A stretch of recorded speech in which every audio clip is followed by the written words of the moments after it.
నా వాయిస్ కనపడుతుందే? నా వాయిస్ కనపడుతుందా సార్? వినిపిస్తుంది సార్. కొద్ది దగ్గరకు వచ్చాను మొబైల్ కి. ఇప్పుడు సార్ ఇంకా మొబైల్ దగ్గర ఉన్నాడు సార్. మొబైల్ దగ్గర ఉండండి. మొబైల్కి దగ్గర ఉన్నాడు సార్. మొబైల్ దగ్గర. రైట్ రైట్ ఓకే మంచిది సార్. యేసుక్రీస్తు నామములో దేవుని పిల్లలైన ఈ యొక్క లైవ్ లో ఉంటున్న వారందరికీ శుభములు, వందనములు. అదేవిధంగా ఈ యొక్క సమయంలో దేవుని వాక్యాన్ని కొంత ఈ కంటిని గురించి మనం వాక్య ధ్యానం చేస్తున్నాం. కన్ను అనేది ఏం చేస్తుంది? హలో, వినపడుతుందా సార్? ఓకే సార్, చెప్పండి. వినపడుతుందా? వినిపిస్తుంది సార్. ఓకే. ప్రపంచంలో ప్రతి మానవుని దేవుడు సృష్టింపచేశాడు.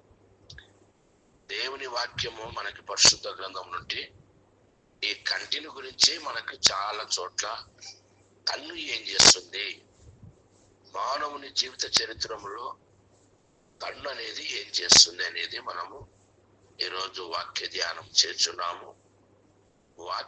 కంటితో చూస్తే పాపమా? మానవుడు కన్నుతోను చూసి పాతాళానికి వెళ్ళిపోతున్నాడు, నరకానికి వెళ్ళిపోతున్నాడని వాక్యము తెలియజేస్తుంది. మొట్టమొదటిగా దేవుని ఒక కన్నులు ఎక్కడ ఉన్నాయి, ఎవరిని చూస్తున్నాయి అనే ఒక మాట మొట్టమొదటిగా మనం దేవుని పరిశుద్ధ గ్రంథం నుండి సామెతల గ్రంథంలోనికి వెళ్దాం. ఒకసారి సామెతల గ్రంథం 15వ అధ్యాయంలో కొంచెం దేవుని గురించి కొన్ని మాటలు చదువుకొని మనం ముందుకెళ్దాం. వినపడుతుందా సార్? Okay sir. సామెతల గ్రంథము రిపీట్ చెప్పండి రెఫరెన్స్. సామెతల గ్రంథం 15వ అధ్యాయంలో దేవుని వాక్యము మనకి తెలియజేస్తుంది. 3వ వచనాన్ని చదువుకుంటున్నాం. దేవుని వాక్యము యెహోవా కన్నులు ప్రతి స్థలము మీద నుండును, చెడ్డవారిని మంచివారిని అవి చూచుచుండును. చాలు తల్లి. దేవుని కనులు ప్రపంచ దేశంలో మంచి వారిని చూస్తున్నాయి, చెడ్డవారిని చూస్తున్నాయి. దేవుని కనులు. మన కనులు ఎవరు చూస్తున్నాయి? మన కనులు ఏం చూస్తున్నాయి? ప్రపంచములో మన కళ్ళెదురుగా పుట్టేవారిని చూస్తున్నాము, వాళ్ళు పెరిగి యవనసులుగా జీవించే వారిని చూస్తున్నాము. చాలా మందిని మన కుటుంబంలో మన తల్లిదండ్రులను చూస్తున్నాము, దేశంలో ఉన్న ప్రజలను చూస్తున్నాము, అందరూ చూస్తున్నాము. కానీ మన ఎదురుగా పుట్టేవాళ్ళు చనిపోతున్నారు, మనకంటే పెద్దవాళ్ళు చనిపోతున్నారు, మన ఇంట్లో తల్లిదండ్రులు చనిపోతున్నారు, మన పిల్లలు చనిపోతున్నారు. దేవుని పిల్లలు, దేవుని నమ్ముకున్న వారికి మరణం ఉంటుంది. కుటుంబంలో మానవుడు మరణం నుండి తప్పించుకునే ప్రసక్తే లేదు. మరణం అనే రుచి చూడక బ్రతుకున్నారుడు ఎవరు కూడా భూప్రపంచ దేశంలో లేరు. అందును బట్టి మనము లోకములో ప్రతి దాన్ని చూస్తూ ఉన్నాము, జీవిస్తూ ఉన్నాము, మర్చిపోతూ ఉన్నాము.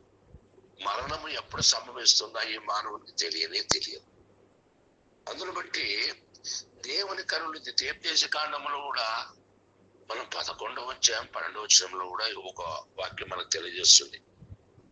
దేవుని కనులు కూడా అక్కడ ఏం పనిచేస్తున్నాం అనేది మనకి దేవుని వాక్యము ద్వితీయోపదేశ కాండము 11వ అధ్యాయం 12వ వచనములో ఒక చక్కని వాక్యాన్ని మనం చదువుకుంటున్నాం. యెహోవా కన్నులు సమస్త రాతి మొదలుకొని సమస్తరాంతం వరకు ఎల్లప్పుడూ దాని మీద ఉండును. థాంక్స్ బాబు. నీ దేవుడైన యెహోవా, ఇక్కడ 12వ వచనంలో, అది ఆకాశ వర్ష జలము త్రాగును, అది నీ దేవుడైన యెహోవా లక్ష్యపెట్టి దేశము నీ దేవుడైన యెహోవా కన్నులు సంవత్సరాది మొదలుకొని సంవత్సరాంతం వరకు ఎల్లప్పుడూ దాని మీద అంటే ఏమిటి? యెహోవా కన్నులు సంవత్సరాది మొదలుకొని ప్రతి మనుషుని మీద సంవత్సరము దేవుని దయాకిరీటం మన పైన ఉంటే మనము బ్రతుకుతాం. మానవునికి కుటుంబము, గ్రామము అనేది ఏది కూడా శాశ్వతం కాదు. ఇవాళ ఇంట్లో రేపు మట్టిలోనికి వెళ్ళిపోతాం. ప్రపంచ దేశంలో మన ఎదురు పుట్టేవారిని చూస్తున్నాం, జీవించే వారిని చూస్తున్నాం, విద్యార్థులు చూస్తున్నాం. విద్యార్థులు ఉద్యోగస్తులు అవుతున్నారు. ఉద్యోగస్తులు రకరకాలుగా దేవుని భక్తి కలిగిన వారు కొందరు ఉంటారు, దేవుని భక్తి లేని వారు కొందరు ఉంటారు. ప్రతి మనుషుడు దీన స్థితిలో ఉన్నప్పుడు దేవుని అడుగుతాడు, దేవుడా నాకు ఉద్యోగం కావాలని. ఒక వ్యవసాయం చేస్తున్న రైతు అయితే పంట మీద ఆధారపడతాడు. పంట ఎక్కువ వస్తే దేవుని మర్చిపోతారు. ప్రపంచంలో మానవుడు దేవుడు సర్వమును వర్షం ఇస్తున్నాడు, గాలి ఇస్తున్నాడు, మనకి చక్కని పంటలు ఇస్తున్నాడు. అన్ని దేవుడు ఇస్తే ఉచితముగా దేవుని మనం మర్చిపోతున్నాం. అందును బట్టి దేవుని వాక్యము మనకు తెలియజేస్తుంది. మనం ఇంకా రోమపత్రికలకు ఒకసారి వెళ్దాం. రోమపత్రిక 3వ అధ్యాయంలో ఒక చక్కని వాక్యాన్ని చదువుకుందాం. 18వ వచనం చదువుకుందాం. రోమపత్రిక వారి చెంత దేవుని భయము లేదు. థాంక్స్ బాబు. వారి కన్నులైతే ఎవరి భయం లేదు? ఎవరి భయం లేదు? మనకి దేవుని భయం లేదు. దేవుని భయం లేదు, తల్లిదండ్రుల భయం లేదు. ఇంటిలో పెద్దల మాట కుమారులు వినరు. తల్లిదండ్రుల మాటలు చెవులో పెట్టరు. తల్లిదండ్రుల భయం లేదు. అందుకనేకంటాడు ఇక్కడ, వారి కన్నుల ఎదుట దేవుని భయము లేదు. కుమారులకు ఎంతో నా కుమారుడు మంచిగా చదవాలని ఒక ఆశ తలంపుతో తల్లిదండ్రులు కష్టపడి ఎండలో పని చేస్తూ వీధులు కట్టుకుంటూ ఉంటే వారి ఇష్టం వచ్చినట్టుగా జీవిస్తూ ఉన్నారు. అందుకొరకే ప్రతి కుటుంబంలో పిల్లలు తల్లిదండ్రుల పైన విధేయులుగా ఉండాలి. తల్లిదండ్రుల మాటకు లోబడే వారుగా ఉండాలి. కుటుంబంలో భార్య భర్తలు ఉంటున్నారు. భార్య భర్తలు కూడా భార్య పైన భర్తకు, భర్త పైన భార్యకు భయం ఉండాలి. మా భర్త లేడు, నేనేం పని చేయాలి? నా భార్య లేదు, నేనేం పని చేయాలి? ఎవరు లేని చోట నేనేం పని చేయాలి? నా ఇంటి పనులు చేసుకోవాలా? నా పొలం పని చేసుకోవాలా? నా కుటుంబాన్ని చక్కగా పెట్టుకోవాలా? అలాంటి ఆలోచనలో ఉండాలి. దేవుని భయముతో ఉండాలి. అదేవిధంగా భర్త భయము భార్యకు ఉండాలి. అదేవిధంగా భార్యలకు భర్తల పైన భయమే లేదు. భర్తలు ఉన్నారని, పెద్దలు ఉన్నారని భయం లేదు. కుటుంబంలో ఉన్నవారు ఉన్నారనేది భయం లేదు. భయము లేకుండా ప్రవర్తన జీవితంలో జీవిస్తూ ఉన్నారు. ఎప్పుడైతే భయముతో బ్రతుకుతామో, యెహోవా యందు భయభక్తులు కలిగి ఆయన త్రోవల యందు నడుచువారందరూ ధన్యులు. అందుకనైతే దేవుని వాక్యానికి లోబడి, భర్తల మాటలకు లోబడి, తల్లిదండ్రుల మాటలకు లోబడి దేవుని భయము ఉండాలి. తల్లిదండ్రుల భయం ఉండాలి, భర్తల భయం ఉండాలి. కుటుంబంలో యవనస్తులు కూడా భయం ఉండాలి. భయం పన్న కుటుంబంలో వారందరూ బాగుపడతారు. భయం లేకపోతే వారి ఇష్టం వచ్చినట్టు జీవిస్తే అధికంగా దుర్మార్గం పనులు చేసుకుంటూ, అధికమైన పనులు చేసుకుంటూ వారి జీవితము వ్యర్థముగా వెళ్ళబుచ్చుకునే వారు చాలా మంది ఉన్నారు. వారి జీవితంలో నెమ్మది లేదు, సంతోషం లేదు, ఆనందం లేదు. తల్లిదండ్రుల మాటలు వినకుండా చదువులు చదువుకోరు, కాలేజీలకు వెళ్ళరు, వారికి ఉద్యోగాలు రావు. అలాంటప్పుడు చెడిపోతున్నారు పిల్లలు. తల్లిదండ్రుల మాటలు విన్నవాళ్ళు, దేవుని మాటలు విన్నవాళ్ళు చాలా చక్కగా బాగుపడతారు. దేవుని మాట మాటలు వినకపోతే చనిపోతారు. అందును బట్టి వారి కన్నుల ఎదుట దేవుని భయము లేకుండా తిరుగులాడుతూ ఉన్నారు. అందువరకే మనకు దేవుని వాక్యము తెలియజేస్తుంది. పరిశుద్ధ గ్రంథంలో 73వ సంకీర్తన గ్రంథంలోనికి మనం వెళ్దాం. కీర్తనల గ్రంథము 73:7 ఒకసారి మనం చదువుకుందాం. బాబు, క్రొవ్వుట వారి కన్నులు మెరకములై ఉన్నవి, వారి హృదయాలోచనలు బయటికి కానవచ్చుచున్నవి. చాలా క్రొవ్వు చేత వారి కన్నులు మెరకలై ఉన్నాయి. క్రొవ్వు అంటే మనం తిండిని బట్టి శరీరం అంతా కొవ్వు పడుతుంది, కానీ కన్నులకైతే కొవ్వు పట్టదు. ఇక్కడ ఏమన్నా వాక్యం తెలియజేస్తుంది మనకి, క్రొవ్వు చేత వారి కన్నులు మెరకలై ఉండేవి. అంటే పెద్దల మాటలు లెక్క లేకుండా మాటలాడేవారు, తల్లిదండ్రులను ఎదిరించేవాళ్ళు, అత్తమామలు ఎదిరించే కోడలు, తల్లిదండ్రులను ఎదిరించే కుమార్తెలు ఉంటున్నారు. వాయబ్బ నువ్వు ఒక్కడవే సంపాదించినావా, వాయబ్బ నువ్వు ఒక్కడవే ఎదిరిస్తున్నావా, నువ్వు ఒక్కడవే ఫీజులు కడుతున్నావా అంటున్నారండి. ఎందుకంటే తల్లిదండ్రులు ప్రేమగా ఫీజులు కడితే వాళ్ళు చదవకుండా వారి ఇష్టం వచ్చినట్టుగా జీవిస్తున్నారు. వారికి దేవుని భయం లేదు. తల్లిదండ్రులను ఎదిరించి మాట్లాడుతున్నారు, అత్తమామలను ఎదిరించి మాట్లాడుతున్నారు, దేవుని భయం లేకుండా మాట్లాడుతున్నారు. కొంతమందిని ఏమంటారంటే, ఏమరా బాబు, పక్కింటోళ్ళు అంటారు, తల్లిదండ్రులను ఎదురు మాట్లాడతారు, అత్తమామలను ఎదిరించి మాట్లాడతారు, కోడలను చూసి ఏమ్మా నీ నెత్తికి కళ్ళెక్కినావాట, ఏం బాబు నీ కండ్లకి కొవ్వు పట్టిందా, కవరం వచ్చింది అంట. ఎందుకు తెలియజేస్తున్నా, క్రొవ్వు ఏ విధంగా కండ్లకి మందగిస్తుందో వారి హృదయములో దేవుని భయం లేకుండా మాట్లాడే వాళ్ళు ఇక్కడ క్రొవ్వు చేత వారి కన్నులు మెరకలై ఉండేవి, వారి హృదయాలోచనలు ఉంటాడు. హృదయంలో ఆలోచనలు ఏముంటాయి?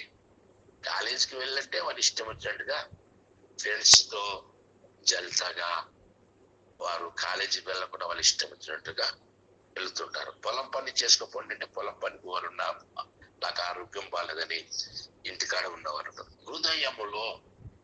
హృదయము అన్నిటికంటే మోసకరమైనది. హృదయము దేవుని ఆరాధించేది హృదయముతోనే, మనం దేవుని వాక్యాన్ని వినేది హృదయంలోకి.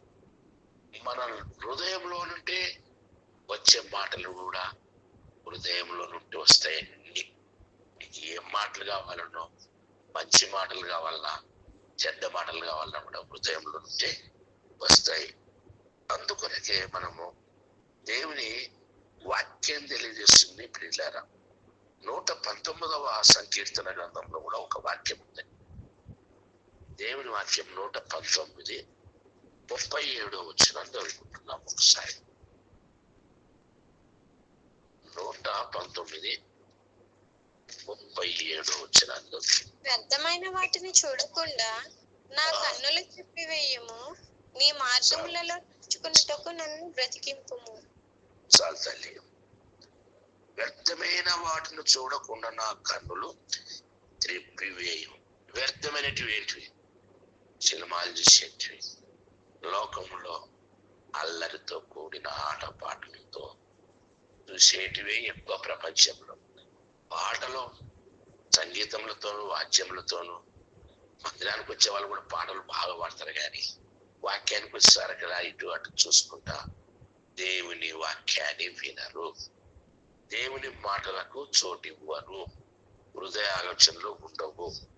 అందుకొరకు ఇక్కడ వ్యర్థమైన వాటిని చూడకుండా, ఏది చూసినా ప్రపంచ దేశంలో అన్ని వ్యర్థమైనవి చూసుకుంటూ వెళ్ళిపోతున్నాడు మానవుడు. అవే బాగున్నాయి అనుకుంటాడు. దేవుని వాక్యాన్ని వినరు, దేవుని మార్గంలో నడవరు. అలాంటి జీవితం జీవించుకుంటూ మరి ఇష్టానుసారంగా నడుచుకుంటున్నారు. ఏమంటున్నారు? దేవుడు మనందరినీ అవయములను ఏర్పాటు చేసి సృష్టింప చేసినది ఇష్టానుసారంగా తిరగనిక కాదు. నా పిల్లలు బాగా ఉండాలి, నా పిల్లలు నా యందు భయంతో భక్తితో భూలోకంలో నన్ను ఆరాధించు వారిగా ఉండాలని దేవుడు మనందరినీ భూమి మీద మనుషులను మానవులను నరునిగా ఆయన సృష్టింప చేస్తే చాలా మంది మురిసిపోతున్నారు. అందంగా ఉన్న వాళ్ళు మురిసిపోతున్నారు, డబ్బున్న వాళ్ళు మురిసిపోతున్నారు, కండ బలము ఉన్న యవ్వనస్తులు మురిసిపోతున్నారు. కండ బలము చూసుకొని, డబ్బు బలము చూసుకొని, మంది బలగము చూసుకొని చాలా మంది మురిసిపోతున్నారు. ఇక్కడ వ్యర్థమైన వాటిని చూడకుండా నా కన్నులు త్రిప్పివేయుము అంటున్నాడు. నీ మార్గములలో నడుచుకున్నకు నన్ను ప్రత్యేకింపు అంటాడు. అందుకనే యవనస్సులు యవన స్త్రీలు ప్రతి ఒక్కరూ దేవుని వాక్యానుసారంగా జీవించాలి. అదే 119వ కీర్తనలో కూడా ఒక మాట అంటాడు. 119వ కీర్తన 9వ వచనాన్ని మనం ఒకసారి చదువుకుందాం. వనస్థులు దేని చేత తమ నడతను తృప్తిపరుచుకుందరు? ఈ వాక్యమును బట్టి దానిని జాగ్రత్తగా చూచుకున్నట చేతనే కదా. చాలా సంతోషం బాబు. యవ్వన బిడ్డలు, ప్రతి మనుషుడు భూమి మీద పుట్టిన ప్రతి ఒక్కరూ వాక్యాన్ని బట్టే జీవించాలి. వాక్యం అంటే ఎవరు? దేవుడు. ఆది యందు వాక్యమునను, వాక్యమే దేవుడే వినను, ఆ దేవుడే శరీరధారిగా 14 వచనం అంటాడు యోహాను సువార్తలో. మొదటి వచనం నుండి మనం అన్ని చదువుకుంటే చాలా మటుకు నాకు టైం చదువు కనుక నేను ముందుకు వెళ్ళిపోతున్నాను. 14 వచ్చినప్పుడు ఆయన శరీరధారిగా భూలోకంలో కృపాసక్త సంపన్నుడుగా భూలోకంలో సంచరించి చక్కని ఒక సూచక క్రియలు, అంటే చనిపోయిన వారిని బ్రతికించి, కుష్టి వ్యాధులను బాగు చేసి, పచ్చివాయు గల వారిని బాగు చేసి దేవుడు ఈ లోకంలో జీవించాడు. 33.5 సంవత్సరం జీవించి సెలవులో తన ప్రాణం పెట్టాడు. అందును బట్టి మనము దేవుని వాక్యానుసారంగా మనం జీవించాలి. ఆయన ఎందుకు ఈ లోకంలో పుట్టిన ప్రతి మనిషిని పాపి అని వాక్యం తెలియజేస్తుంది. ప్రతి మనుషుడు పాపి. అందరూ పాపము చేసి దేవుడు అనుగ్రహించు మహిమ రాజ్యమును పొందలేకపోచినప్పుడు ఆయన సర్వలోకాన్ని పెట్టి ఆదిలో వాక్యమైన దేవుడు శరీరము దాల్చి భూలోకంలో జన్మించి ఉన్నాడు. ఆయన యేసు క్రీస్తు అనొక నరుడు. అందుకొరకే మనకి అదే యోహాను సువార్త 29వ వచనంలో మాట్లాడతాడు. యోహాను సువార్త 1వ అధ్యాయము 29వ వచనంలో ఒక చక్కని వాక్యాన్ని మనం చూస్తున్నాం. మరువాడు యోహాను రాగా చూచి, ఇదిగో పాపం మోసుకొని పోవు దేవుని గొర్రె పిల్ల. చాలండి, చాలా ఛాన్స్ అండి, చాలా చక్కగా లోక పాపమును మోసుకొని పోవు దేవుని గొర్రె పిల్ల. ఈ గొర్రె పిల్ల ఇక పూర్వము పెద్దలు మనము పరిశుద్ధ గ్రంథంలో ఆది కాండంలో నుండి అబ్రహాం నుండి మనం చూసినప్పుడు కోడెలను గొర్రెలను బలిపీఠం మీద వధించారు, బలిగా చేశారు. అన్నిటికీ బదులుగా యేసు ప్రభుల వారి గొర్రె పిల్లగా లోకానికి వచ్చి లోక పాపములు మోసుకొని పోవు దేవుని యొక్క గొర్రె పిల్ల, వదకు తేబడిన సిద్ధపడిన గొర్రె పిల్ల. వచ్చు కత్తిరించే వాని ఎదుట గొర్రె మౌనముగా ఏ విధంగా ఉండెనో ఆయన మౌనంగా ఉండి ప్రతి మనుష్యుని పాపాలు తీసివేయటకే ఆయన శరీరమంతయు గాయపరచబడిన గొర్రె. వచ్చు కత్తిరించేవాడు ఏ విధంగా మెడ ఇప్పి కాళ్ళు తిప్పి ఏ విధంగా ఎంత బాధలు పెట్టినా ఆ గొర్రె పిల్ల నోరు తెరవలేదు, బదులు పలకలేదని మనము యేసయ్య గ్రంథంలో మనం చూస్తున్నాం. యేసు ప్రభుల వారు పుట్టక మునిపే ప్రవచనాల ద్వారా మనకి ఈ వాక్యం తెలియజేస్తుంది. ఆయనను నలుగొట్టుటకు యెహోవాకు ఇష్టమాయను. ఆయన పొందిన గాయముల చేత మానవులకు స్వస్థత కలుగు జరుగుతున్నదని ప్రవచనాల ద్వారా మనం చక్కగా వింటున్నాం. అందును బట్టి ప్రపంచ దేశంలో ప్రతి ఒక్కరము దేవుని వాక్యానికి లోపడాలి, తల్లిదండ్రుల మాటలు వినాలి. గొర్రె పిల్ల అనగా లాస్ట్కు ప్రకటన గ్రంథంలో అంటాడు, గొర్రె పిల్ల వివాహ మహోత్సవం అంటాడు కదా. అది పెండ్లి బిందు. ఆ పెళ్లి బిందులు పాల్గొన్నవారు ధన్యులు, దేవుని వాక్యమును విన్నవారు ధన్యులు. అందుకొరకే మనము ఇక్కడ మత్తయి సువార్తలో ఒకసారి చూసుకుందాం. దేవుని వాక్యం మత్తయి సువార్త 5వ అధ్యాయంలో మనకి ఈ వాక్యము తెలియజేస్తుంది. 28వ వచనంలో చదువుకుంటున్నాం. మత్తయి సువార్త 5వ అధ్యాయం 28వ వచనం. నేను మీతో చెప్పినది ఏమనగా, ఒక స్త్రీ మోహపు చూపుతో చూసి ప్రతివాడు అప్పుడే తన హృదయమందు ఆమెతో వ్యభిచారము చేసిన వాడగును. చాలా సంతోషం అండి. పురుషులు ఏం చేస్తారు? చక్కని స్త్రీలు కనపడితే, యవన స్త్రీలు కనపడితే, యవన పురుషులు, వృద్ధులు కూడా అండి, ఇప్పుడు ఏ వయసులో వృద్ధులు కానివ్వండి, వారి జీవితంలో దేవుని వాక్యానికి చోటు లేకుండా జీవిస్తున్నారు. దేవుని వాక్యంలో చోటు ఇవ్వకుండా ఇష్టానుసారంగా జీవించేవారు. ఎందుకంటే ఇక్కడ మనకు వాక్యం తెలియజేస్తుంది, ఒక స్త్రీని ఒక పురుషుడు ఏం చేసినాడు? కంటితో చూస్తున్నాడండి. కంటితో చూసి చాలా మంది ఆశపడుతున్నారు. ఆశలు పెట్టుకోకొద్ది, ఎవరు కూడా ఆశ పడవద్దు. అందుకనే కంటితో చూశాడు, మానవుడు తన హృదయంలో వ్యభిచారం చేసిన వాడు చెప్తున్నాడు. కానీ పురుషుడు చూశాడు, తన హృదయంలో వ్యభిచారం చేసిన వాడు చెప్తున్నాడు. పురుషుడు కూడా స్త్రీ చూసిందా లేదా? స్త్రీ చేసి మోహపు చూసిందా లేదా? మనకి అది కూడా చూస్తున్నాం. ఎందుకంటే పురుషునికి వచ్చేసింది ఇక్కడ. స్త్రీ పురుషుని వైపు కూడా చూసి ఆయన కూడా మోహం చూసిందా లేదా? అది కూడా వాక్యమే కదా. ఆ వాక్యం కూడా ఒకసారి చదువుకున్నాం దేవుని పరిశుద్ధ గ్రంథంలో నుండి. ఆదికాండం 39వ అధ్యాయంలోకి ఒకసారి వెళ్తాం. ఆదికాండము 39వ అధ్యాయంలో మనకి ఈ వాక్యం కనపడుతుంది. ఆదికాండం 39వ అధ్యాయము 6వ వచనాన్ని ఒకసారి చదువుకుందాం. అతడు తనకు కలిగినదంతయు యోసేపు చేతికి అప్పగించి, తాను ఆహారము తినట తప్ప తనకేమి ఉన్నదో లేదో విచారించువాడు కాడు. చాలండి, మనం అన్నీ ఉందాం. అతడు తనకు కలిగినదంతయు యోసేపు చేతికి అప్పగించి, ఎవరు అప్పగించినారు? ఫరో ఐగుప్తు దేశంలో మనకి చక్కగా యోసేపు ఉన్నాడు. అంత అప్పగించేశాడండి. ఫరో ఆహారము తినటకు తప్ప మనకి లేదు.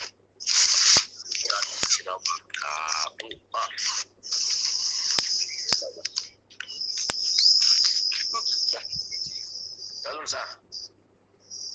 యోసేపు సుందరుడునై ఉండేను. చూడండి ఎంత సుందరుడు ఉన్నాడు. స్త్రీ సుందరంగా ఉంటే స్త్రీని చూస్తాం. స్త్రీ సౌందర్యాన్ని బట్టి స్త్రీ వైపు పురుషుడు చూశాడు. ఇక్కడ ఎవరు చూసినారు? ఫరో రాజు భార్య చూస్తూ ఉన్నది. అందుకనకే యోసేపు రూపవంతుడును సుందరుడై ఉండేను. 7వ వచనం. అటు తర్వాత అతని యజమానుని భార్య యోసేపు మీద కన్ను వేసి తనతో చాలండి. బలంగా కన్ను వేసిందే లేదా? ఈమె కూడా స్త్రీ కూడా వేసిందండి. అందుకనకే మనము కన్ను చెడిపోతే నీ దేహము చెడిపోతుంది అంటున్నాడు వాక్యం. అవునా? యోసేపు వైపు భార్య కన్ను చూసింది, చెడిపోయింది.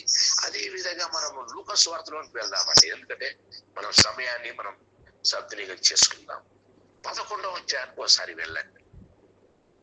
లూకా సువార్త 11వ అధ్యాయము 34వ వచనంలో ఈ మాట ఉంటుంది. చదవండి. నీ నీకు గనుక నీ దీపమునకు దీపము కన్నే గనుక చాలండి కదా. దీపం ఎక్కడుంది? కన్ను మనకందరికి. అందుకని అంటాడు, నీ వాక్యము నా పాదములకు దీపము నా త్రోవలకు వెలుగుగా.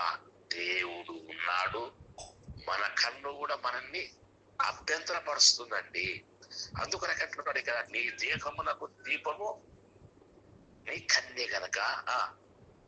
చదవండి. నీ కన్ను తేటగా నుంటే నీ దేహమంతయు వెలుగుమయమై ఉండును. చాలండి, చాలా చక్కగా చదివినారు. నీ దేహమంతయు ఎట్లుంటది? నీ కన్ను తేటగా ఉంటే ఏమంటది? నీ కన్ను తేటగా నుంటే నీ దేహమంతయు వెలుగుమయమయ్యుండును. ఇంకేమంటాడు కింద కూడా? అది చెడ్డదైతే చీకటిమయం చదవండి. అది చెడినదైతే నీ దేహమును చీకటిమయమై ఉండును. చాలండి. చీకటి. చీకటి అంటే ఏంటి చెప్పండి? ప్రతి మనుషుడు జీవించిన జీవితంలో పాపమని ఊబిలో వెళ్ళిపోతున్నాడు గనక చీకటి బ్రతుకులు, చీకటి మాటలే లోకంలో మన హృదయంలో ఉంచుకుంటున్నామండి. దేవుని మాటలు వినం. అందుకనకే మనం ఇదల్లా చదవాలంటే మనకి చాలా టైం పడుతుంది. మీరు కావాలంటే కొంతవరకు చదువుకోవచ్చు. ఎంతవరకు అంటే 36 వరకు చదువుకోవచ్చు. నీ దేహమంతయు ఏ భాగమైనా చీకటి కాక నీ దేహమంతయు వెలుగుమయమైతే దీపము తన కాంతి వలన నీకు వెలుగునిచ్చినప్పుడు ఎలాగుండునో అలాగనే దేహమంతయు వెలుగుమయమై ఉండునని చెప్పాను కదా. దేహమంతా వెలుగుగా ఉండాలంటే చీకటిని తొలగించుకోవాలి. అందుకని రోమపత్రికలో మాట్లాడతారు చూడండి. రోమపత్రిక 5వ అధ్యాయంలో ఒక చక్కని వాక్యాన్ని మనం చూసుకుందాం. రోమపత్రిక 1వ అధ్యాయము 28వ వచనం చదువుకుందామండి. మరియు వారు తమ మనస్సులో దేవునికి చోటియ్యనొల్లకపోయారు గనుక చెయ్యరాని కార్యములు చేయుటకు దేవుడు భ్రష్ట మనుషునకు వారిని అప్పగించేసినాడు. చెయ్యరాని కార్యములు, చెడ్డ కార్యములు. మానవుడు ప్రపంచ దేశంలో ఉన్న వారందరూ దేవునికి చోటు ఇవ్వనొల్లకపోయారు. హృదయంలో చోటు లేదండి. వాక్యానికి చోటు లేదండి. వాక్యానికి చోటు ఇవ్వకుండా వారి ఇష్టం వచ్చినట్టుగా జీవిస్తున్నారు. హృదయంలో వాక్యం ఉండాలి. వాక్యం ఉండాలంటే మనం ఏం చేయాలో చెప్పండి? మనం ముందుకు వెళ్దామండి. ఎందుకంటే మనిషి కుమారుడు భూమి మీద పుట్టినప్పుడు తలదాచుకోవడానికి భూమి మీద స్థలం దొరికలేదు యేసుప్రభుల వారికి. ఆయనను పశువులశాలలో ఆ 2 వీటిలో కూడా ఆయనకు స్థలం లేదంట. తీసుకుపోయి ఎక్కడ పండబెట్టారు ఆయనని? పశువుల తొట్టిలో పరుండబెట్టింది. ఆయన భూలోకంలో జన్మించేటప్పుడు ఏ భవనములోనైనా ఏ ఇంటిలోనైనా ఆయన జన్మింపవలవచ్చు. మంచి భవనాల్లో జన్మింపవలవచ్చు అని తనను తాను తగ్గించుకొని భూలోకములో ఒక పశువులశాల, అది నీచమైన ఒక తొట్టిలో ఆయన పరుండబెట్టింది. మనుషు కుమారునికి చోటు ఇవ్వనులక, దేవుని వాక్యానికి హృదయంలో చోటు ఇవ్వనులక. అందుకొరకే కీర్తనల గ్రంథంలో ఒక మాట అంటాడు. 119లో 11వ వచనంలో ఒక చక్కని మాటలు. 11వ వచనం, 119 11వ వచనంలో ఏముంది? నీ ఎదుట నేను పాపం చేయకుండానట్లు నా హృదయంలో నీ వాక్యము ఉంచుకొని ఉన్నాను. చాలా చక్కగా చదివినావమ్మా. నీ ఎదుట నేను పాపము దేవుని తెలియకుండా పాపం చేస్తాను ఉన్నారా? ఎక్కడన్నా వెళ్ళు, ఏ ప్రదేశంలో వెళ్ళు, 10,000 మందిలో కూర్చున్నా 10,000 మందిలో జీవించిన పురుషుడు గాని, స్త్రీ గాని, కాలేజీలు గాని, యవనస్తులు గాని, యవన స్త్రీలు గాని, ఎక్కడ ఉన్న వీళ్ళ తల్లిదండ్రులు మోసం చేస్తామేమో, కుటుంబీకులను మోసం చేస్తాము, కానీ దేవుని ఎదుట మాత్రం మోసము చేయలేమండి మనము. ఎవరు లేని స్థలంలో పాపం చేసిన దేవుని నీ కన్ను చూస్తున్నాడు, నీ వైపు చూస్తున్నాడు. ప్రతి స్థలము మీద దేవుని కన్నులో ఉంటుంది. లోకమంతటా సంచారం చేస్తున్నది ప్రతి మనుషుని పైన. అందుకనే అంటున్నాడండి ఇక్కడ, ఏమంటున్నాడు ఇక్కడ చదవండి. నీ ఎదుట నేను పాపం చెయ్యకుండానట్లు నా హృదయంలో నీ వాక్యము ఉంచుకొని ఉన్నాను. చూడండి, వాక్యం ఉండాలండి. వాక్యం అంటే ఎవరు? దేవుడు. వాక్యం ఉన్నప్పుడు పాపం చెయ్యం, త్వరగా వెళ్ళిపోతాం. పాపం అనేది అగ్ని లాంటిది, అగ్నిలో ముంచేస్తుంది, కాల్చేస్తుంది. ఇప్పుడు రోజు స్త్రీలు వంట తయారు చేస్తున్నారు, అగ్నిలో చేయి పెడితే చేయగలుగుతుందా? లేకపోతే మనమే చేయి పెడితే కాలుతుందా? చెప్పండి. మనం ఎప్పుడైతే అగ్నికి చేయి తగులుతుందో కాలుతుంది. పాపం కూడా అలాంటిదండి. మనుషునికి తెలియకుండానే పాపము. ఏ స్త్రీ గానొచ్చినా, ఏ పురుషుడు గానొచ్చినా, ఏ అందమైన స్త్రీ గానొచ్చినా, అందమైన పురుషుడు గానొచ్చినా, పాపం అనేది హృదయంలో వ్యభిచారం చేసిన వాడు, వ్యభిచారం చేసిన స్త్రీలుగా ఉంటున్నారండి. ఇద్దరు కూడా వర్తిస్తుంది. అందుకనికే మనము దేవుని వాక్యము మనకు చక్కగా తెలియజేస్తుంది. ఆ వాక్యము ఎక్కడ ఉండాలో అనేది రోమపత్రికలో 10వ అధ్యాయము 9వ వచనం చదువుకుందాం. రోమపత్రిక 10వ అధ్యాయం 9వ వచనం. అదేమనగా యేసు ప్రభు అని నీ నోటితో ఒప్పుకొని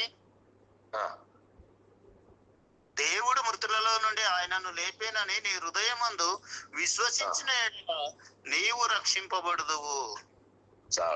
చాలా చక్కని వాక్యం చదివినాం బాబు, చాలా థ్యాంక్స్ బాబు. యేసు ప్రభుని నీ నోటితో ఒప్పుకుంటున్నావా? ఒప్పుకో. వాక్యం అంటే వినం. యేసు ప్రభుని ముందు ఒప్పుకోవాలా, విశ్వసించాలా, బాప్తిసం తీసుకోవాలా, ఆయన శరీరం ఉండాలా, ఆయన రక్తంలో కడగబడిన వారే ఆయన పిల్లలు. ప్రపంచ దేశంలో చాలా మంది ఉన్నారు, చాలా మంది సమాధులు చేయబడుతున్నారు, కానీ దేవుని పిల్లలు ఎవరో, అపవాది పిల్లలు ఎవరో దేవుని వాక్యం తెలియజేస్తుంది. యేసు ప్రభుని ఒప్పుకోవాలి దేవుని పిల్లలు. వాళ్ళు కూడా దేవుని పిల్లలే కాదనలే. నీవు పాపాన్ని విడిచిపెట్టినప్పుడే దేవుని రాజ్యంలో చేరే యోగ్యత ఉంటది. అందుకని యేసు ప్రభు అంటాడు, కాలము రోజులు సంపూర్ణమై ఉన్నది, దేవుని రాజ్యం సమీపంలో ఉన్నవి, సువార్తను నమ్మి బాప్తిసం పొందుడి ఉంటుంది. మారు మనసు పొంది బాప్తిసం పొంది మీరు నూతన జీవితము, నూతన హృదయంతో దేవుని ఆరాధించండి. ఆయన శరీరమును తిని ఆయన రక్తమును తాగువాడే నిత్య రాజ్యంకు వారసుడు, లేకపోతే వారసుడు కాడు. అందుకొరకే ఇక్కడ వాక్యం తెలియజేస్తుందండి. 10వ వచనం, రక్షింపబడుతామంటే మారు మనసు పొంది బాప్తిసం తీసుకొని దేవుని వాక్యానుసారం జీవించిన వాడే రక్షింపబడతాడు. పాపికి రక్షణ, విడుదల, పవిత్రుడుగా ఉంటాడు, పరిశుద్ధుడుగా ఉంటాడు. విలువైన శరీరము, విలువైన ఆయన రక్తము, కల్వరిలో కారిన విలువైన రక్తములు కడగబడిన వారు పాపం నుండి విడుదల, పాపం నుండి పరిశుద్ధులుగా పరలోక రాజ్యానికి, పరిశుద్ధ పట్టణానికి వారసులుగా ఉంటున్నారు. అందుకని 10వ వచనం ఒకసారి చదువుకుందాం. ఎలయనగా నీతి కలుగునట్లు మనుష్యుడు హృదయములో విశ్వసించును, రక్షణ నోటితో ఒప్పుకొనును. రక్షణ కలుగునట్లు నోటితో ఒప్పుకొనును, మనుషుడు హృదయములో విశ్వసించును. కదా, విశ్వసించాలి లేదా? విశ్వాసం నీకుందా? ఆ జీవితం నీకుందా? పరలోక రాజ్యము నీకు ఉన్న సత్యములను గ్రహించి ఉన్నావా? పైన 8వ వచనం చదువుకుందాం ఒకసారి. 8వ వచనం, అదేమి చెప్పుచున్నది? వాక్యం నీ యొద్దను, నీ నోటను, నీ హృదయములోనూ ఉన్నది. అది మేము విశ్వాస వాక్యం. విశ్వాస వాక్యమే. అందుకనికే వాక్యము ఎప్పుడైతే ఉంటుందో చాలా చక్కగా మనము జీవిస్తాం. చాలా మంది భక్తులు, చాలా మంది ప్రార్థనకు వస్తున్నారు, వాక్యం వింటున్నారు, అన్ని చేసుకుంటున్నారు, కానీ ఒక ఆయన బైబిల్లో, పరిశుద్ధ గ్రంథంలో భక్తి పరుడు కోల్పోయినాడు. ఎవరు ఆ భక్తిపరుడు, ఎవరు కోల్పోయినారు అనేది మనము ఒకసారి పరిశుద్ధ గ్రంథంలో లేఖనాలను చదువుకుందాం. ఇదే సమయలు గ్రంథం, 2వ సమయలు గ్రంథం 11వ అధ్యాయము 2వ వచనాన్ని ఒకసారి చదువుకుందాం.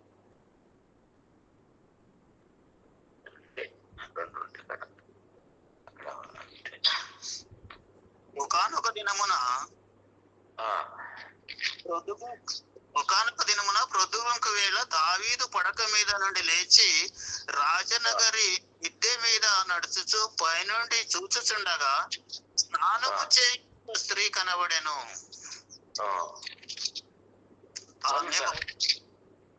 ఆయన బహు సుందరివతి అయి ఉండుట చూసి దావీదు దాని సమాచారము తెలుసుకొనుటకై ఒక దూతను పంపెను. అతడు వచ్చి ఆమె ఎలియాము కుమార్తెయు హిత్తీయుడగు ఊరియాకు భార్య అయిన బత్షెబా అని తెలియగా.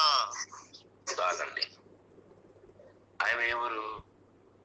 చాలా రూపవతి, చాలా అందగత్తి. చాలా మంది ప్రపంచ దేశంలో పురుషులు ఉన్నారు, స్త్రీలు ఉన్నారు. అందం, మోసం, సౌందర్యము వ్యర్థం.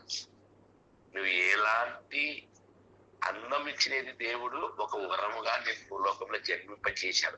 ఒక చక్కని స్త్రీని, ఒక చక్కని పురుషుడు. అందము ఎవరందం అని తెలియదండి. మనము చూసి ఆయమని చెప్తే అమ్మ నువ్వు చాలా అందంగా ఉన్నావంటే అప్పుడు ఆయనకు తెలుస్తుంది.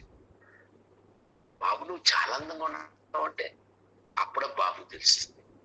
ఈ అందమైన శరీరాన్ని మనం ఏం చేయాలి చెప్పండి? దేవునికి అర్పించాలి, దేవుని వాక్యాన్ని వినాలి. అందం అనేది ప్రతి మనుషుడు మాటలో అందం, జీవితంలో అందం, ప్రవర్తనలో అందము, బుద్ధిలో అందము, పనిలో అందము, చదువులో తెలివిగా చదువుకొని మెరిటి మార్కులు తెచ్చుకోవడమే అదొక ఘనత మనుషుని జీవితానికండి. అందంగా ఉన్నానని ముడిచిపోయి అందంగా ఉన్నానని గర్వించి చాలా మంది అందుకనకే అందుకి బంగారు కమ్మి వేసి ఏమవుతుంది, అది బుడదలమై వరలాంటిందంట. దానికి బంగారు విలువ తెలియదు, వాక్య విలువ తెలియదండి. మన సామెతల కింద వెళ్తే మనకు వల్ల చక్కగా కనపడతామండి. అందం కాదండి, మన హృదయము అందంగా ఉండాలి, మన జీవితం అందంగా ఉండాలి, మన మాటలు అందంగా ఉండాలి, మన చూపు అందంగా ఉండాలి, మన పని అందంగా ఉండాలి. అప్పుడే లోకంలో విలువైన మనుషుడు, విలువైన జీవితం, విలువైన వాక్యం, విలువైన దేవుడు, విలువైన రాజ్యం అనేది సత్యాన్ని మనం గ్రహింపు మనలో ఉండాలని తెలియజేస్తూ ఉన్నాను. ఎందుకంటే దేవుని వాక్యానుసారంగా మనమందరం చక్కగా జీవించాలని తెలియజేస్తూ అదే విధంగా మనం కొంచెం ముందుకెళ్దామండి. యోబు గ్రంథంలో ఒకసారి వెళ్దామా? యోబు గ్రంథం 31వ అధ్యాయము 1వ వచనములోనే మనకి ఈ వాక్యము తెలియజేస్తుంది. నేను నా కన్నులతో నిబంధన చేసుకుంటేనే కన్యకను నేను ఎలాగూ చూచుదును. చాలండి, చాలు. నిబంధన అనేది ఎప్పుడు వర్తిస్తారు పాస్టర్లు? నిబంధన అంటే అర్థమేమి? మన నిబంధన గురించి ఒకసారి తెలుసుకోవాలి కదా. నిబంధన అనగా కట్టిదిట్టం. ఒక స్త్రీ వ్యభిచారము చేత పట్టబడి ఉంటది. మోసే ధర్మశాస్త్ర ప్రకారంగా రాళ్లతో కొట్టి చంపాల. అది ఒక నిబంధన మోసే చట్ట ప్రకారంగా జరిగింది. వివాహం జరిగేటప్పుడు అమ్మాయి నీ పక్కన ఉన్న పురుషుని నువ్వు ఎంతవరకు ప్రేమింపగలవు? ఈ ఇతరులకి నువ్వు బ్రతుకాలమతులు ఈయనతో సంసారం చేయదువా? నిబంధనను పలికిస్తా. అదే విధంగా బాబు నీ పక్కన ఉన్న శ్రీని కాక వేరే వాళ్ళను వైపు చూడకుండా ఈమెతోనే ఎంతవరకు జీవిస్తావు? నిబంధనలు పలికిస్తాం. అవే కట్టుదిట్టమండి నిబంధన. అందుకొరకే వ్యభిచారం చేత పట్టబడిన స్త్రీ దగ్గరికి రాళ్లతో కొట్టుకుంటా యేసుప్రభుల వారి దగ్గరకు వచ్చా. అప్పుడు యేసుప్రభుల వారు ఏమి తీర్పు తీస్తాడా ఏనా అని పరిసయ్యులు శాస్త్రీయులు అందరు గుంపులుగా కూడి ఆయన దగ్గరికి వచ్చారు. అందరూ రాళ్ళు పట్టుకుని నిలబడ్డారు. ఏం తీర్థాడు యేసుప్రభు. ఆయన నీళ్ళను రాసుకుంటూ ఒక మాట అన్నాడు. మీలో ఒక్క మాట అన్నాడంతే. మీలో అంటే ఏది? ఎవరు పాపం చేయరు వారు మొట్టమొదటిగా మొదటి రాయిసిరండి. అందుకనకే వారు ఆ మాట వినినందున పెద్దవారి మొదలుకొని యవనసులు మొదలుకొని చిన్నవారి మొదలుకొని ఒకరి వెంట ఒకరు వెళ్ళిపోయారు. లాస్ట్ కు చివరిగా స్త్రీ మాత్రమే నిలిచింది. అమ్మా, నీకు ఎవరు ఏ శిక్ష విధించలేదా అని అడిగినప్పుడు ఆమె లేదు ప్రభు అని. ఇంకా నువ్వు వెళ్ళి పాపము చేయకుము అన్నాడు. మనం మందిరానికి వస్తున్నాం, పాపాలు చేస్తున్నాం. ఊర్లో ఉంటున్నాం, పాపాలు చేస్తున్నాం. కాలేజీకి వెళ్తున్నాం, పాపాలు చేస్తున్నాం. పాపం అనే దానికి చోటు ఇవ్వకూడదు ఓ ప్రపంచ దేశంలో. అందుకొరకే మనం ఇంకొక వాక్యాన్ని మనము ముందుకు వెళుదాం. 141వ సంకీర్తన గ్రంథంలో కూడా ఒక వాక్యం ఉంది. వచ్చేనము 8వ విషయం.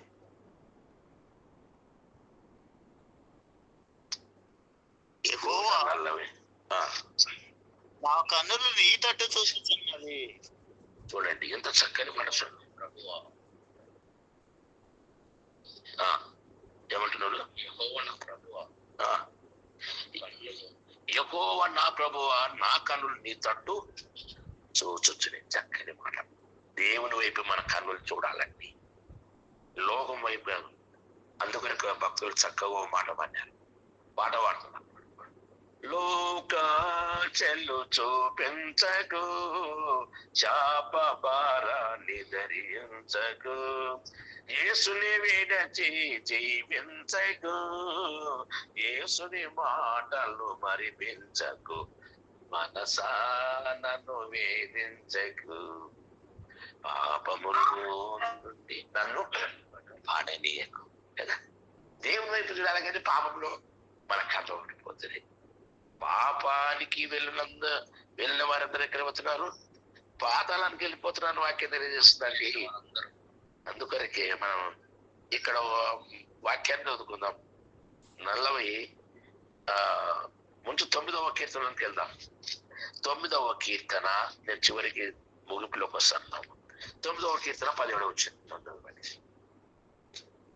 కీర్తనల గ్రంథము 9:7 వచ్చింది. యెహోవా శాశ్వతముగా సార్ 17 వచ్చినాం సార్. దుష్టులను దేవుని వరకు పాతాళమునకు దిగిపోవుదురు. చాలా చక్కని వాక్యం. దుష్టులు ఎవరు? చెరువులు ఎవరు? అందుకనకే మొట్టమొదటి కీర్తన గ్రంథంలో మనకి మొదటి వచ్చిన తెలియజేస్తుంది.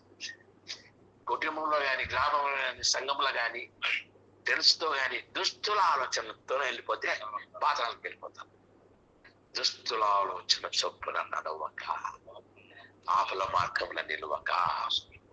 చూడండి, వల్ల దీనిలో ఎప్పుడైతే తెలుసుగా వెళ్ళిపోతున్నాడు మానవుడు, పాతాళానికి వెళ్ళిపోతున్నాడు. ఇక్కడ ఏమంటున్నాడు? ఇక్కడ 17 వచ్చిన దుష్టులు దేవుణ్ణి జనులందరూ పాతాళం దిగిపోవుదురు. పాతాళానికి వెళ్ళిపోతాడు. 49వ కీర్తన కూడా మాట చెప్పుకుందాం. 14 వచ్చిన 14 వచ్చిన. వారు పాతాళములలో మందముగా కూర్చబడుదురు, మరణము వారికి కాపరియుండును. కాపరిగా ఉంటుందండి మరణం అనేది. మరణం ఎందుకు కాపరిగా ఉంటుంది? 14 వచ్చిన వారు పాతాళంలో మందగా కూర్చోబడు. చూడండి, పాపం చేసిన వల్ల ఒక మందగా, ఒకవైపు భూలోకం విడిచిన వెంటనే ఆత్మలన్నీ పాతాళానికి ఒక చెప్పుకి వెళ్ళిపోతాయి. పాపలను రక్షించడానికి క్రీస్తు ప్రభుల వారు భూలోకంకి వచ్చినారు. కానీ పాపం చేసిన వల్ల పాతాళానికి వెళ్ళిపోవాల్సిందే.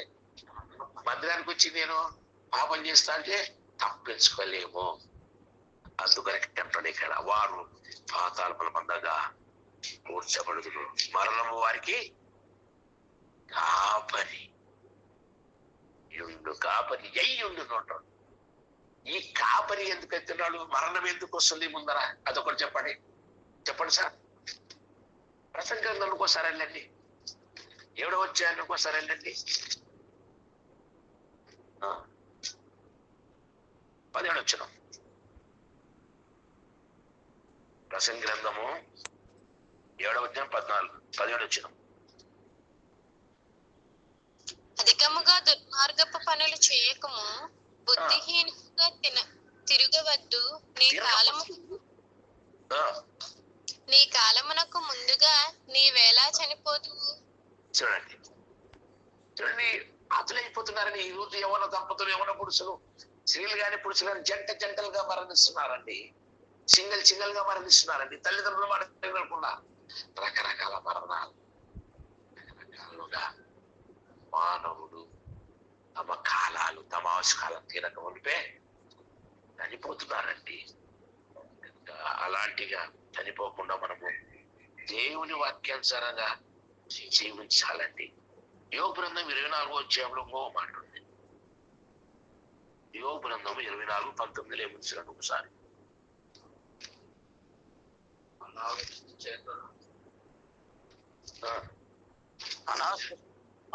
చేతను నష్టము చేతను అంత నీళ్లు ఎగిసిపోవునట్లు పాతాళము పాపము చేయు వారిని పట్టుకొనును. ఎవరిని పట్టుకుంది ఇప్పుడు? పట్టుకునేది ఎవరిని చెప్పండి సార్? ఎవరైతే పాపం చేసే వాళ్ళు పాతాళం విడిచిపిస్తుందే. కానీ పాతాళం అనేది మనకు బాగా ఈ లోకంలో తప్పించుకోవచ్చు, కానీ ఆ లోకంలో తప్పించుకోలేరండి. పాపం చేసే వారందరికీ చాలా చక్కగా, ఎందుకంటే ఈ యొక్క సమయాన్ని నేను ముగింపు చేసుకుంటున్నాను కనుక ఈ యొక్క సమయం ఇచ్చిన దేవాది దేవునికి మీ యొక్క ఈ యొక్క లైవ్ లో విన్న వారందరికీ, దేవుని పిల్లలైన ప్రతి ఒక్కరికి, ప్రపంచ దేశంలో ఉన్న వారందరికీ దేవుని వాక్యానుసారంగానే మనం జీవిద్దాము. పాతాళములో పట్టుబడకుండా పరలోక రాజ్యంలో చేరాలని దేవాది దేవుడి సర్వలోకాన్ని విడిచిపెట్టి మానవునిగా భూమి మీద ఒక పశుబాలుడుగా లేత మొక్క వలె ఆయన పెరిగి మన ఎదురుగా జీవించి ఆయన 4 గుట్లకి ఒక ఇష్టమైన సిలువలో ప్రాణం పెట్టాడు. అందుకని ఒక పాట పాడి, ఒక వచ్చిన పాడి నేను ముగింపు చేస్తాను. బాబు బాగా వినండి. ఇదిగో కల్వరి యేసు ప్రేమ, ఇదిగో కల్వరి క్రీస్తు ప్రేమ, యేసు ప్రేమ నా క్రీస్తు ప్రేమ, యేసు ప్రేమ నా క్రీస్తు ప్రేమ, ఇదిగో నన్ను వీడని ప్రేమ, నన్ను మరువని ప్రేమ, నన్ను వీడని ప్రేమ, నన్ను మరువని ప్రేమ, ఇదిగా కల్వరి యేసు ప్రేమ, ఇదిగో కల్వరి క్రీస్తు ప్రేమ, యేసు ప్రేమ నా క్రీస్తు ప్రేమ, యేసు ప్రేమ నా క్రీస్తు ప్రేమ. తల్లి కన్నా